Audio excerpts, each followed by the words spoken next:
Good morning, students. Welcome back to your economics class with your economics teacher, Lakshmi Vyas. I hope each one of you is fine, so take proper care of yourself. Today, we are going to continue with the chapter Theory of Income and Employment, Part 2, and we'll complete this chapter in this lecture. We have already started this chapter in our previous video, so if you have missed that, go through that part once again and then move to this part. So, let's start.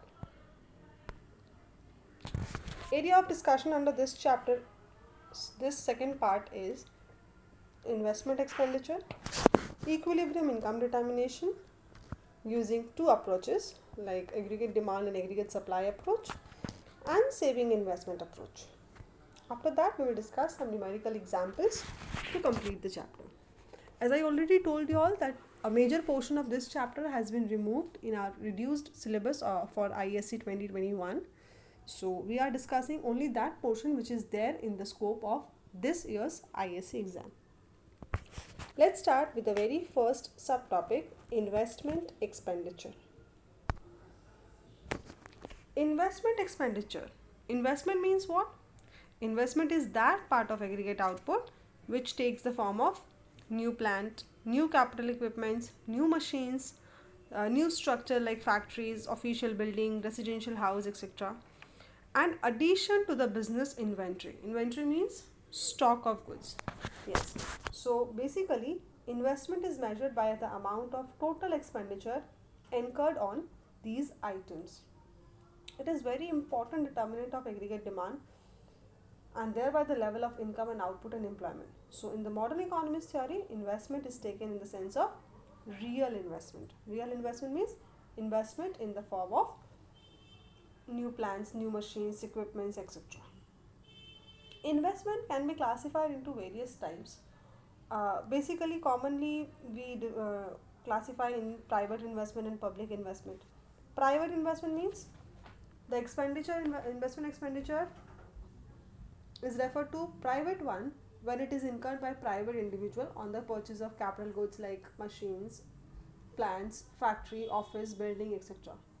On the other hand, investment undertaken by the government is known as public investment.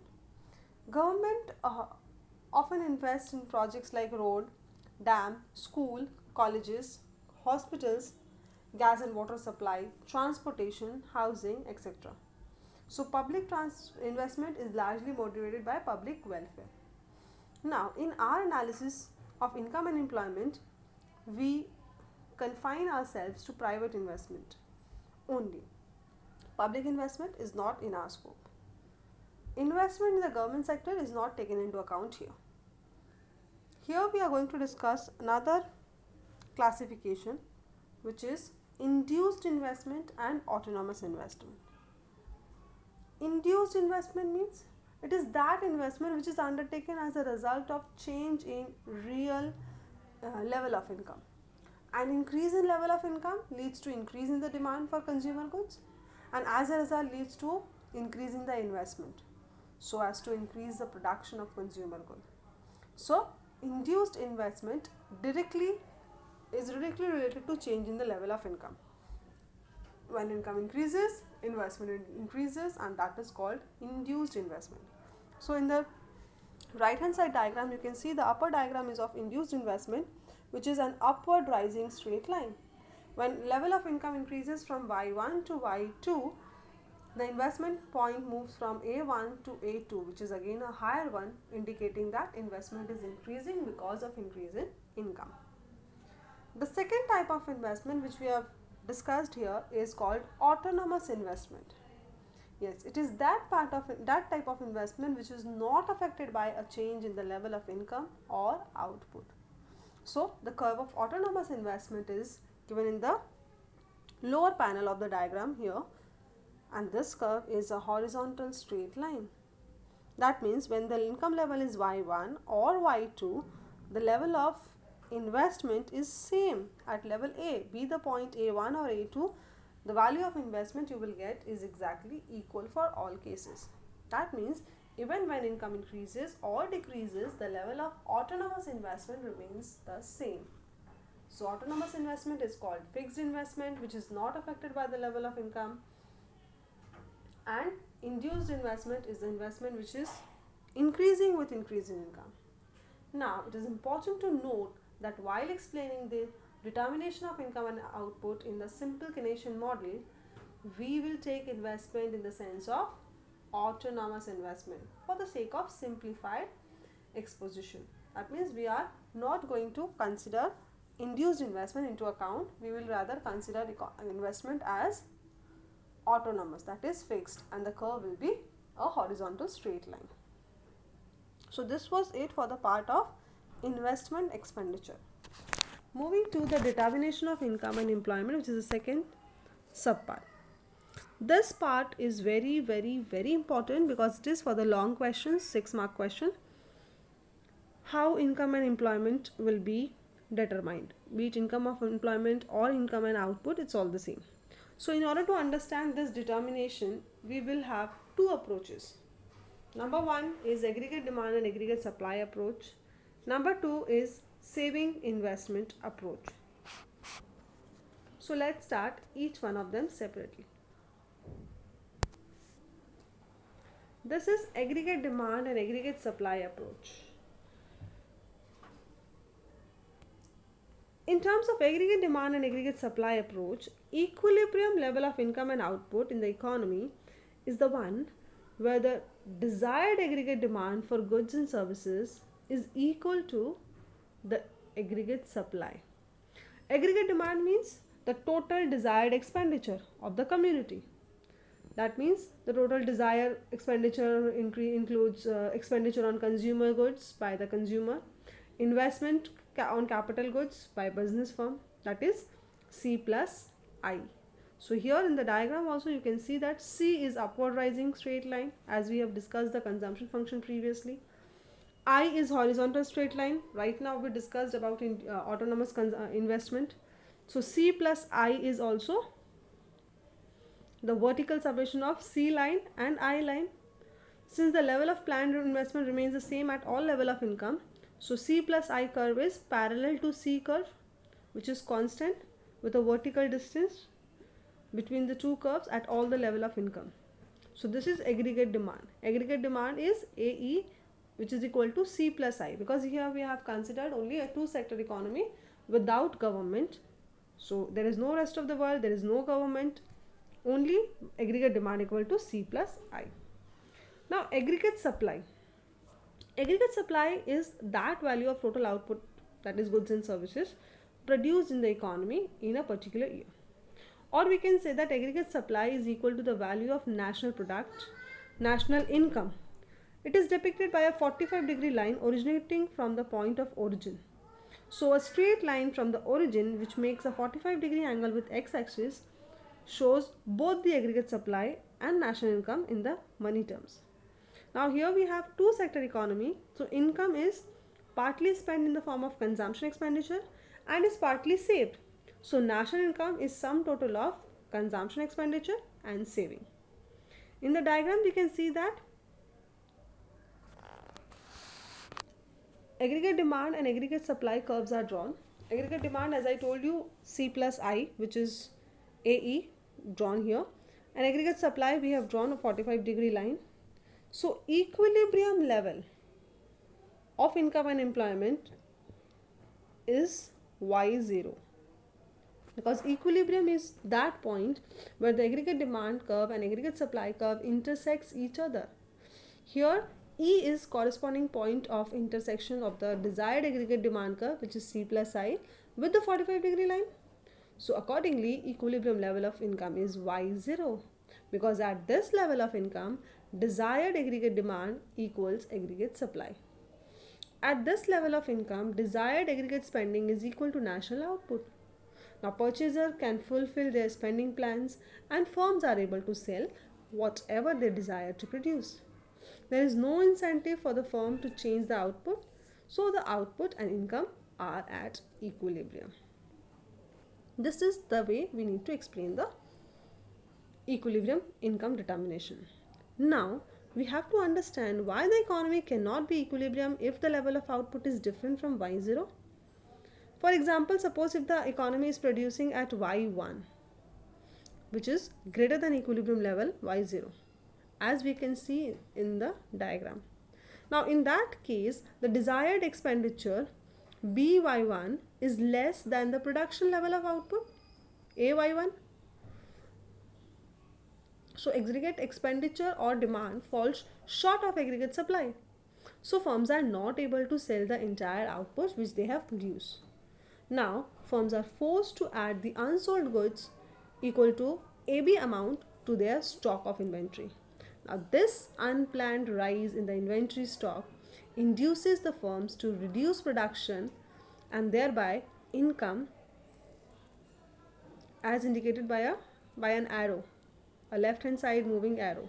So unintended inventories forces firms to cut down production, which leads to fall in income. This process of unintended inventory accumulation and falling output and income continues till income falls to the equilibrium level y0. Now on the other hand, suppose if the income level is lower than the equilibrium level like y2, in that case desired planned expenditure gy2 is greater than the production level oy2 by gh amount. Now firms will be able to meet high level of sales by drawing down their inventory. Thus this excess demand will lead to a decline in the inventory of goods below the desired level. When firms find their stock of inventory falling, they increase their production to meet the extra demand, and as a result income increases, as indicated by the direction of arrow toward the right hand side. This process of falling inventory and increasing output and income continues until income increases and reaches till the equilibrium level y0.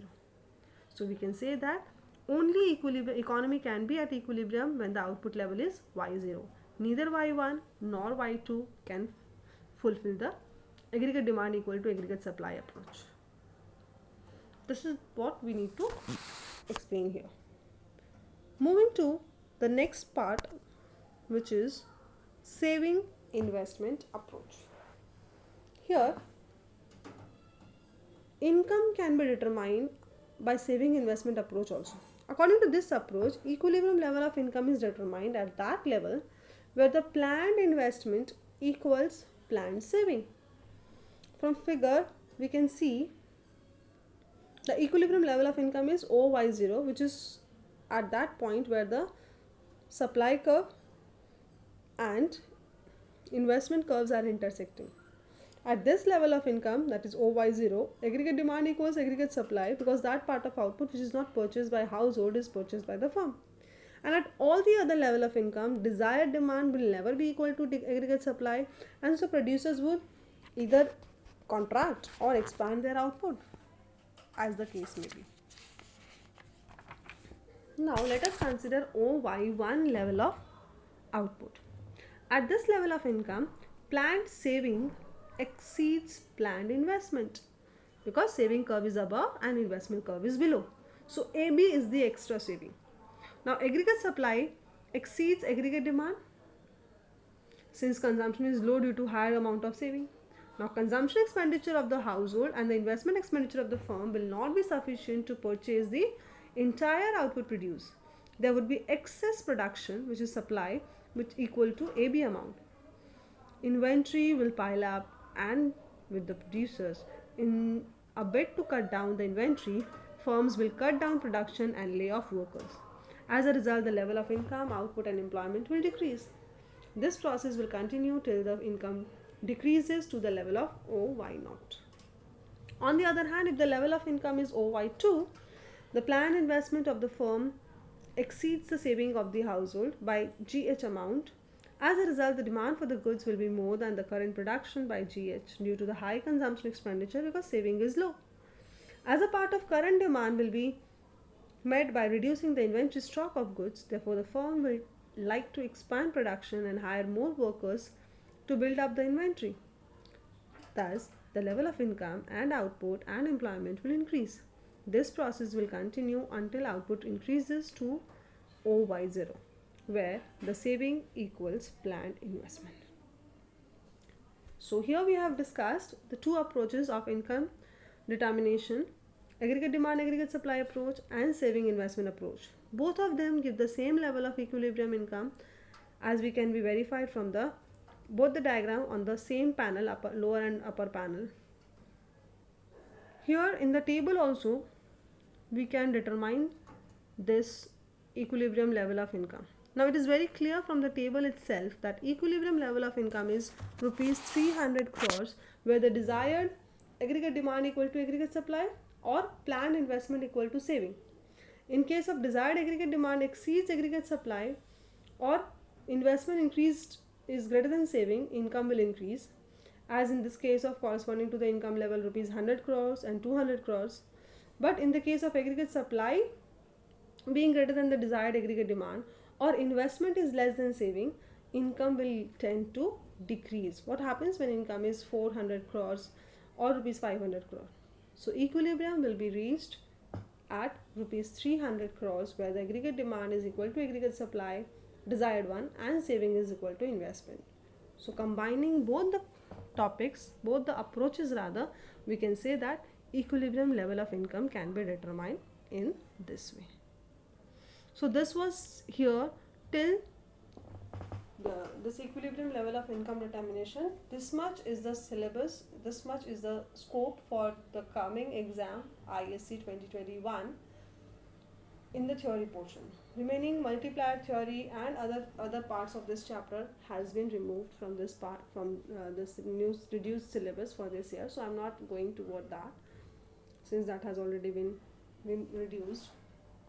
So we are going to discuss some numericals today. Let's see the first example. In the first sum, problem number 1, calculate APC, MPC, MPS and APS. The true value of level of income and corresponding consumption is given. You need to calculate APC, MPC, MPS and APS. For that you need to form a table under which you will form different columns of each head.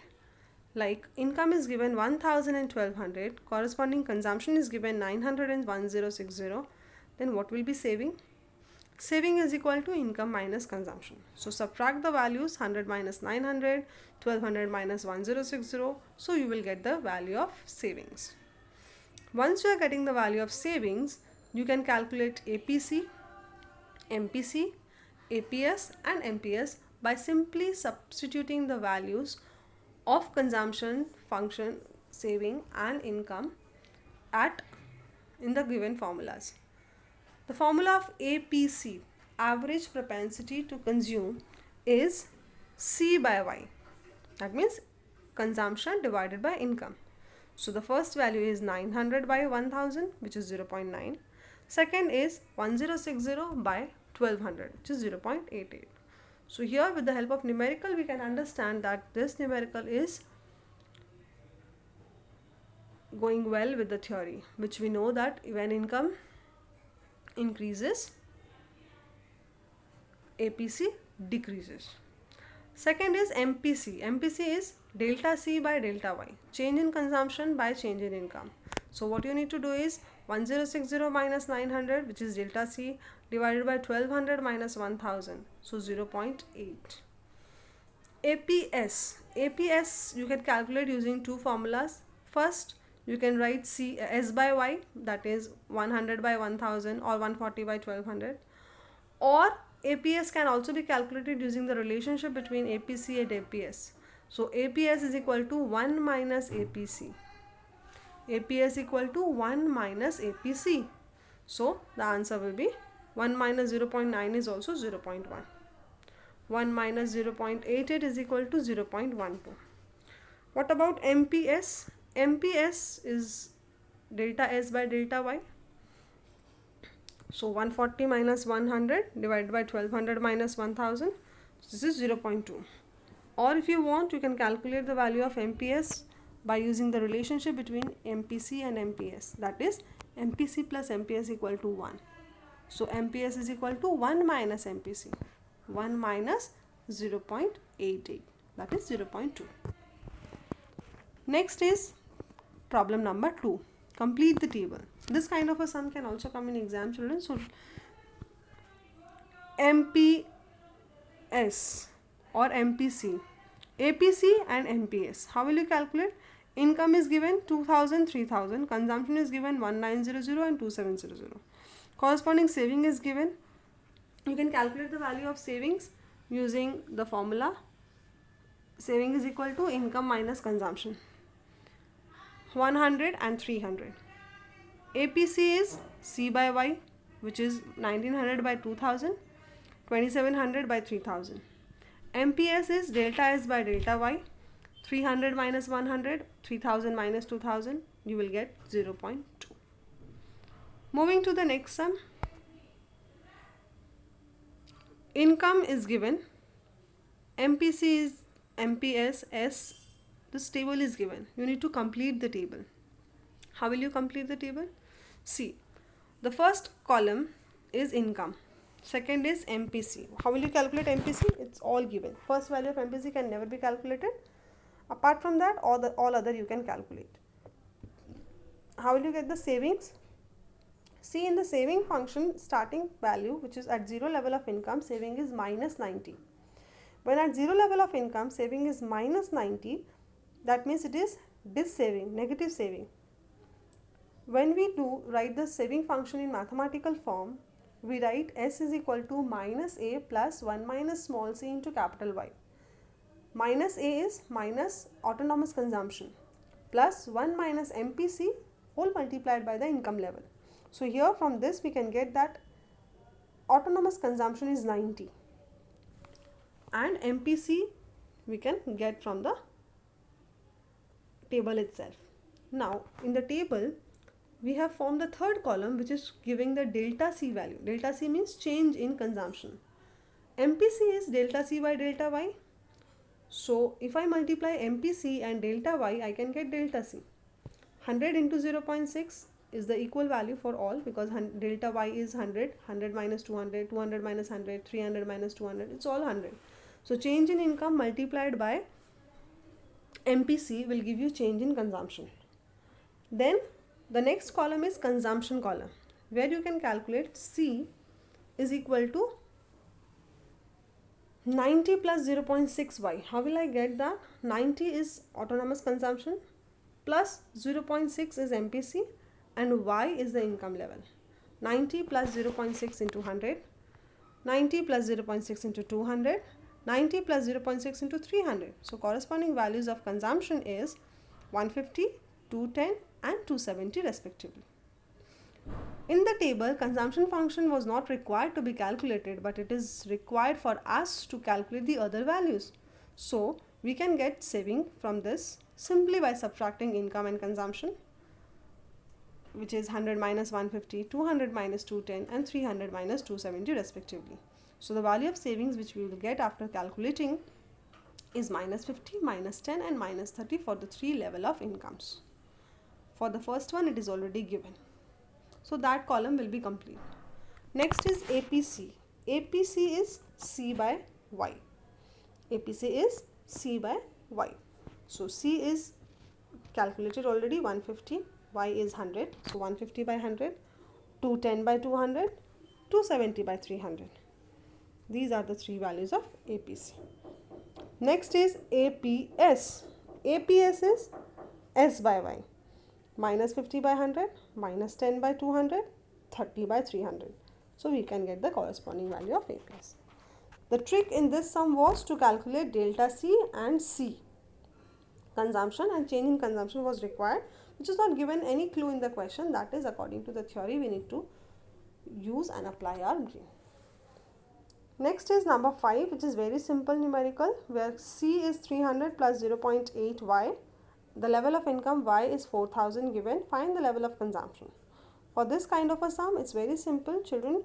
You just need to put the value of Y in the numerical expression of consumption function. In this one, here it is 300 plus 0.8 into Y. Y is 4000. Just multiply them up to get the answer. Number 7. In the economy, saving function is given. Investment expenditure is given as 7000. Calculate the equilibrium level of income and consumption expenditure at equilibrium. Saving is given, investment is given. So now you have to think that if saving and investment is given, we don't have to think about aggregate demand, aggregate supply approach. We have to think about saving investment approach. So saving is minus 50 plus 0.55, investment is 7,000. Just first line is very important, that for equilibrium saving is equal to investment. We have just discussed this theory right now. So minus 50 plus 0.5y is equal to 7,000. When we will mathematically simplify this, we can get the value of y. So y is equal to 7050 multiplied by 10 by 5. So that you will get as rupees 14,100. So this is the value of income. The first part, equilibrium level of income, is rupees 14,100. The second part is consumption expenditure at equilibrium.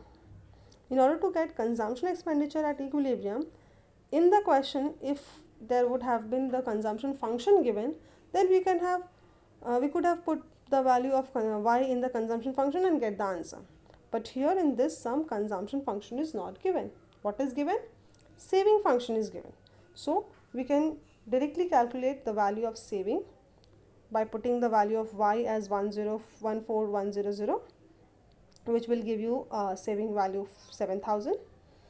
Income you have already calculated at equilibrium level is 14,100. So when you subtract saving from income, what you will get is consumption at equilibrium level of income. So in that way, consumption at equilibrium level of income is rupees 7,100. In that way, we can calculate consumption also, savings also. Investment is already given using the relation which is aggregate demand equal to aggregate supply or saving equal to investment. So this was it for this chapter, children. I hope everyone understood everything, but still if there is any doubt, you can ask in the live sessions. You can comment here if you want, and we'll start a new chapter in our next class. Till then, you need to go through the notes, complete your assignment, write everything properly, and clear all your doubts. Start preparing for ISC. It's high time now. Almost half of the year is gone now. In a few months we are left with. So try to complete the syllabus as much as you can. At the same time, take proper care of yourself and your family, because the condition is even worse day by day. Stay healthy, stay safe. Thank you.